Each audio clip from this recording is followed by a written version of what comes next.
Ichizero. What I realized as I got older is that this so-called mental age doesn't actually increase. I probably haven't changed at all, you know. People who feel that their mental age has increased, or who are told that it has, really ought to be pretty careful, I think. On the one hand, people say they don't want you to lose your childlike side, but then they also say things like, grow up already, right? At this point, what the hell even is this mental age? I just can't accept mental age itself as a valid measure at all. This is basically encouraging people to stop thinking. Please recommend an encouragement of learning. Mental age and the conditions for becoming an adult.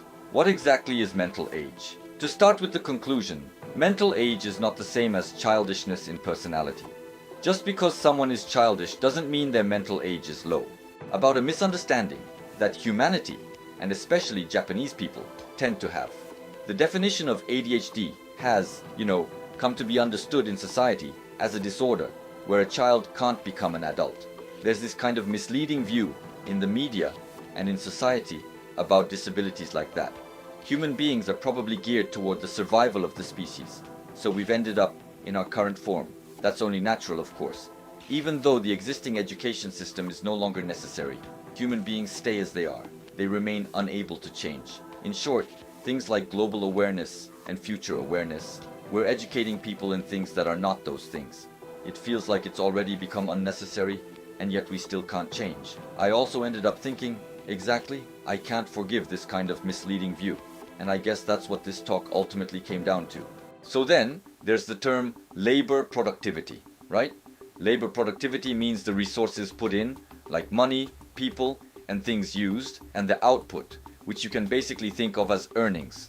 Results can only really be expressed in terms of earnings, because you can't really see any other kind of result. For the resources you put in, the greater the ratio of output, the higher the productivity, that's what it means. For example, rather than spending 100 yen and earning 200 yen, spending 100 yen and earning 300 yen would mean higher labor productivity. I think that's a fine way to look at it. Japan ranks last in labor productivity among the G7 countries. You hear that and think, really? Don't you? Japanese people are supposed to be highly productive. That's not wrong. I think this is a problem caused by an adult way of thinking. I think the Japanese image of adulthood in particular is causing this problem. I think there are two major ways to think about this issue. The first is the possibility that Japanese people, as individuals, really do have low productivity. The second is a pattern where the problem is not individual ability, but the social system. Right now, the workforce is aging, and Japan's working environment is also poor. That may sound like I'm saying there are no decent companies in Japan, but that's actually not true at all. Science has actually shown that things like perseverance, self-control, and mental strength are not strengthened through training the way muscles are. If that really were possible, then people with addictions would no longer exist. Even now, many people think that things like drug addiction and alcoholism depend on how much mental strength a person has. But any human being, absolutely anyone, can become addicted to drugs. No doubt about it. And that's the basis of it. Most people don't actually look at things that way. They think perseverance and self-control can be trained. In most cases, this isn't really enduring something. It's just stopping your thoughts. So of course it causes mental damage. It results in major stress building up. Don't you know people who say things like, as long as I endure it, it's fine? I'm sure that's how we were raised. If people didn't endure things, the world would become a terrible mess, right? People who argue back usually say it would be a huge disaster. Then you start wondering how people who keep enduring it actually do it. When do people actually exercise perseverance? When there's something you want to do, something you want to achieve, there's stress that arises along the way. Along that path, of course, there are things you don't want to do. And the time you endure is when you endure the stress that comes up there. That's when you truly endure. You endure when overcoming difficulties and moving forward. It's better to stop practicing endurance just for the sake of enduring. What you really need, in order to endure, is to improve academic ability, cognitive ability, and logical thinking ability. Normally, you have a goal, and depending on the gains and losses, you either endure or give up. You should not endure things that are unreasonable, even if you don't understand them. Weren't we taught that even unreasonable things, we should just grit our teeth and endure? Actually, that's still the case now. If someone can't endure, then until they can, you have to give them ways of acting toward the goal and experiences that help build that up. Otherwise, people will break down from stress. People don't say it out loud, but even when someone can't endure and breaks down from stress, they may be thinking in their hearts. That's natural selection too. They just don't say it. Humans are animals too, so I think it's only natural to think that way. And I have no intention of denying it at all. I think it's totally okay. I think it's fine if that's your way of thinking. People who can endure logically can endure. They're treating enduring through unconditional surrender as being able to endure. And they're saying that people who can't do that are the problem. So they're excluding them, like, no, they're not one of us, and they cast them out. What I take issue with is this kind of misleading view that promotes training yourself to endure for the sake of enduring. I can't forgive that, because it affects people. Since policies are made by adults who were raised that way, it can't really be helped. But what happens to adults who were raised like that? They think work means enduring unreasonable things and doing your job. And they stop thinking, telling themselves work is just like that. They lower productivity by doing jobs they don't even want to do. And they keep saying that being an adult means doing even unwanted work properly. Is that really raising productivity? It's definitely a lie. That's how it feels to me. Or maybe they've never even thought about it, so they're like, no, I'm not lying. They're just convinced of it, that's all. So, society and schools, and individuals and workers, those two just aren't being matched well. Everybody is in unconditional surrender. Because unreasonable things are taken for granted, they think it can't be helped even if it doesn't fit, and I can endure it, so I'll do it. And they attach themselves. That's the matching they make. Is that really matching? It's not matching. Japan especially isn't matching at all. If you work even while enduring it, productivity won't rise. I'm saying that logically and objectively. Productivity definitely does not go up from that. No way. To put it extremely, if there isn't a match, then companies should fire employees more, and employees should be able to change companies more easily. You should work where it fits. People often say, okay, if we could do that, we'd already be doing it. But that won't change overnight, because everyone thinks this way. In other countries, people get fired right away and say, that's fine. Then I'll go somewhere else that suits me. I sometimes think that's probably the direction we'll move toward before long. I can't say for certain whether that's completely right. But I do think the problem itself exists. Since society as a whole is like that, one point is that Japan's labor productivity really may be low. And then there's one more thing about labor productivity. There's the phrase personal responsibility, and this is related too. First of all, I think the very way we think about responsibility may be wrong. If you look it up, responsibility means bearing blame for what has been entrusted to you. Originally, it means having that resolve. But people keep going on and on about personal responsibility, don't they? I think this phrase personal responsibility probably means something else. It's more like, we're not going to help you, isn't it? Like, that's your responsibility, right? We won't help you. Those are the rules. I think that's the kind of thing it means. This phrase personal responsibility just doesn't strike me as the language of an intelligent human being. Responsibility is originally meant to show a person's resolve. It means something along the lines of, I am prepared to bear the blame for my actions. But somehow, this personal responsibility argument is saying, we won't help you. Those are the rules. And we won't be affected by you. The older people are, the more they say this phrase, personal responsibility. Just the fact that they're saying things like that makes you wonder what adulthood even is. Well, I'm an adult too though. I've gotten pretty old. I sometimes think this too may be one cause of lowering Japanese productivity. With a mindset that doesn't help one another, there's no way labor productivity can rise. This mental age that people in Japan vaguely believe in basically comes down to whether someone is an adult or not. Back in October 2013, there was apparently a campaign called Let's Put Your Words in the Dictionary. They were going to put what is an adult in the dictionary. So I'd like to introduce some of the entries they received. An adult is someone who has to apologize even when they are not at fault. An adult is someone who knows that tears do not have just one meaning. An adult is a child made to wear the clothes of responsibility. An adult is someone who can wrap a necktie around their head at a party. The word adult tends to be used often as an excuse when it's time to endure something. I'll pass, because an adult is someone who has gotten used to giving up. An adult is someone who doesn't get scolded for staying up late. An adult is someone who has lost something important and ended up acquiring things that do not really matter. An adult is someone who no longer notices scenery that is different from yesterday's. An adult is someone who lost their excitement through accumulated experience. Also, someone who forgot the thrill of the unknown and no longer takes on challenges. An adult is someone who no longer looks forward to birthdays. An adult is someone who has come to cry alone. An adult is someone who can laugh at the past. An adult is someone who has something to protect, someone who understands their place. An adult is someone for whom the 365 days of a year feel unnaturally fast. Well, it's like that. There's one more thing I want to talk about. The social system issue. This is the perspective that Japanese people are not lacking in ability. I'm speaking on the premise that Japanese people are highly capable. First of all, overwork. As working hours increase, wages relatively decrease. That's just speaking in broad terms. In Japan, even doing work you hate is seen as a good thing.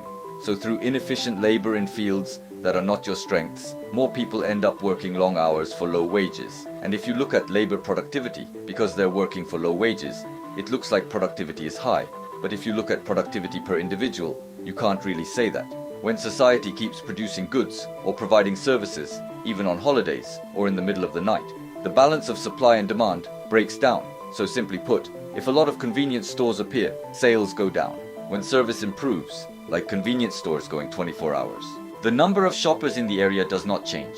So hourly revenue goes down. In the end, sales go down. So despite making people work a lot, the reality is that they are not increasing sales. So labor productivity per person is probably quite low at convenience stores. Japan is good at efficiency and mechanization, right? Just hearing that, don't you wonder why productivity doesn't go up? There are also opinions that this may actually be accelerating the decline in labor productivity. Normally, wouldn't you think that if mechanization enables automation, sales would go up? In reality, mechanization should be used to increase profits. For example, let's say you become able to make cup ramen with 1/100 of the work. That would mean 100 times the profit, right? But then they lower the price accordingly, at least to some extent. Still, isn't that the part that should be turned into profit? Only when that is properly turned into profit. Do I think labor productivity actually goes up? Everyone's wages should go up too. The fact that they cannot do that may somehow be a Japanese trait. Maybe people are too serious, or maybe they were taught that way, or maybe even aesthetic values are taught that way.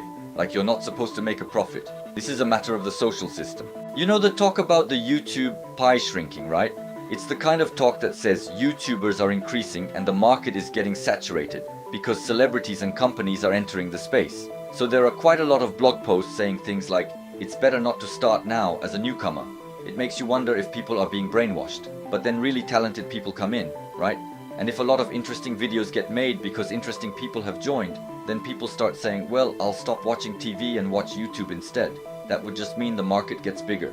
So I wonder whether it really means the pie is being taken away. So the logic is slightly off, isn't it? If it's interesting, people will cut back on other things and watch YouTube. If they can't even understand logic this simple, then they're really not thinking much at all. Over the course of my life, through my work and daily life up to now, the things I've created, my actions and my experiences have accumulated as a kind of backbone, but I think what is inside me has hardly changed at all. If anything, I've just gotten better at outputting it. That's from training. When people say someone has a high mental age, they mean being calm, being good at communication, being able to endure things, being able to bear with them, and not becoming emotional. I think that's the sort of thing they mean. But above all, being realistic and being able to endure unreasonable things is probably the general understanding of what it means to have a high mental age, right? Originally, having a high mental age is supposed to be a good thing. It means growing older, maturing, and becoming a higher quality human being, right? I think that's the shared understanding everyone has. That is what people think it means to grow older, mature, and have a high mental age. People say things like, the world is unreasonable, so it is strange if you cannot endure it. It would still be one thing if they said, it's better if you can endure it. But they say, it's strange if you cannot endure it. That just makes me think, then you can endure it yourself. I figure that kind of thing happens because they are not thinking about anything, but fine, whatever. I do not mind at all if they themselves have stopped thinking, but I do not think they should be recommending that. Do not teach that to children. I want people to change the way they think a little, or rather, I think it might be better to change the way things are taught. Please recommend an encouragement of learning. When it comes to unreasonable things, you should think about why they happen, understand them, and then make a rational judgment, rather than everyone just enduring them no matter what. You should properly determine whether there is any benefit to you, and then deal with unreasonableness. I think that is what it really is. For example, if you look at the situation a bit, people who think, wow, my mental age is high, are usually the ones saying that person's mental age is low. So, what is mental age? If you look it up a little, it is something that expresses the degree of mental development in terms of age, as measured by intelligence tests. Well, naturally. It was something proposed by a man named Binet in 1908. Apparently, it is also called intelligence age. In English, it is called mental age. Apparently, the nuance changes a bit when translated into Japanese, and it is also called living age. I do think it is possible that translating it as mental age caused this kind of misunderstanding. Well, Japanese people already had that way of thinking to begin with, and it fit perfectly. And so, maybe that is why people started saying mental age. And then there is another meaning. Generally speaking, it refers to the degree of mental growth seen in a person's thinking and behavior. You know, like when people say someone has a low mental age. That is not scientific. It is something with no basis. Originally, it means whether someone has intelligence appropriate to their age. Even intelligence tests differ depending on age, right? What mental age apparently does is use the same scale and say what age someone roughly corresponds to. The proper meaning of mental age is measurable intelligence. The other one is something like a prediction based on experience, inferred from a person's thinking and behavior.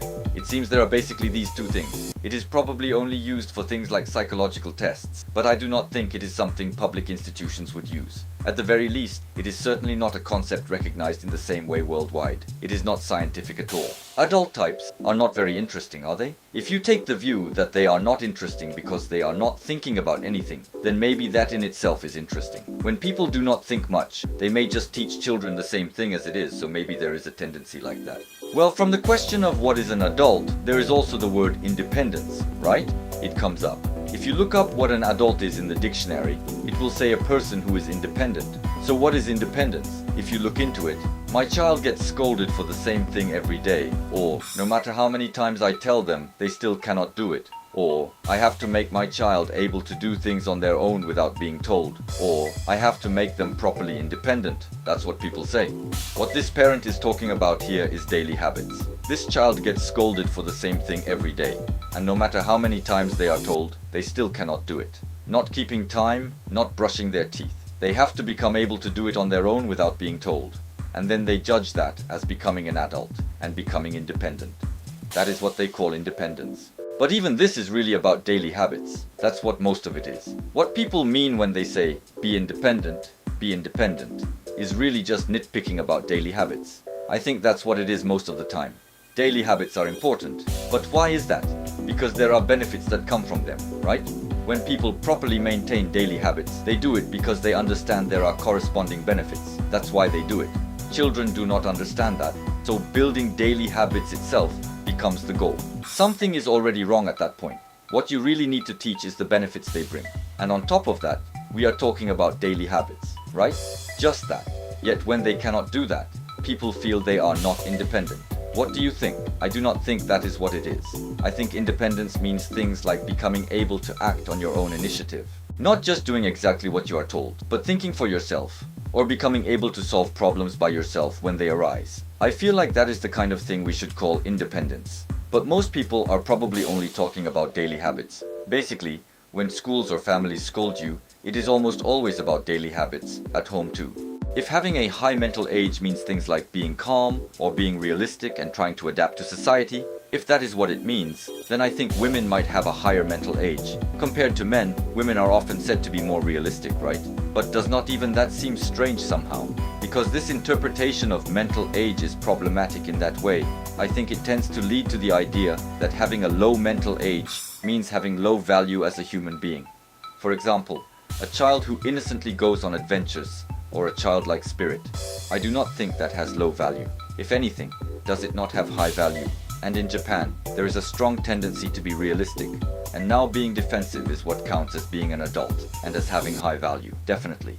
For example, when a child says, "Oh, I want to become a YouTuber," I think only about 1% of parents would say, "Oh, go for it." Trying to take on a challenge instinctively feels wrong to them somehow. And if it is not something they themselves have experienced, they do not even see it as a challenge. They end up valuing it less. They go, something like that. And I think, what are you, a kid? When you compare being a YouTube creator and being a soccer player, which one is more realistic in terms of making a living? 100% YouTube is more realistic.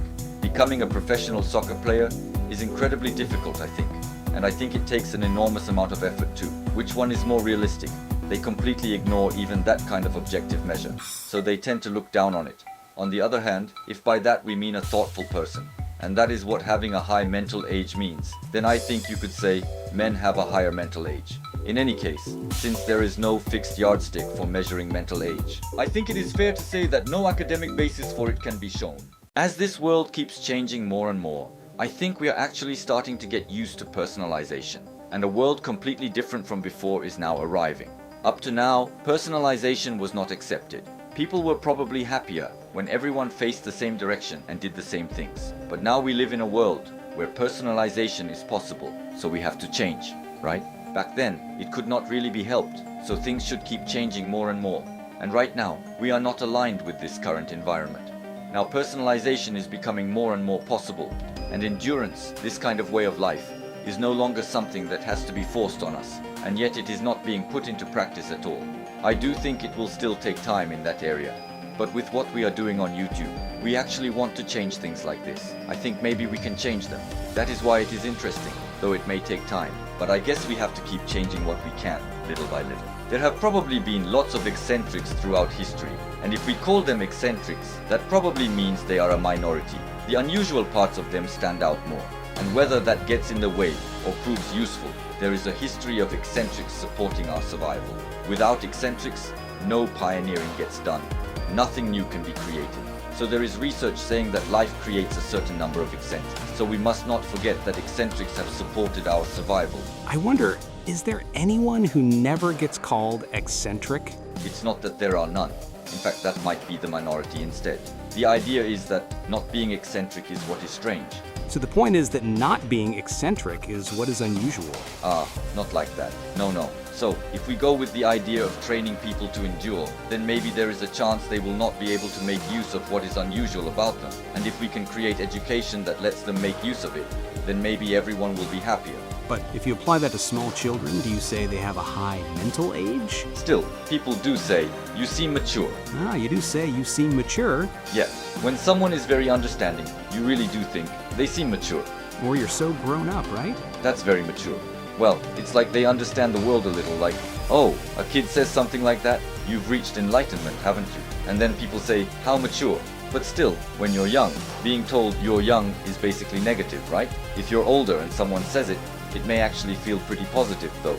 If someone said that to me at this age, I'd kind of wonder if they'd already given up on me.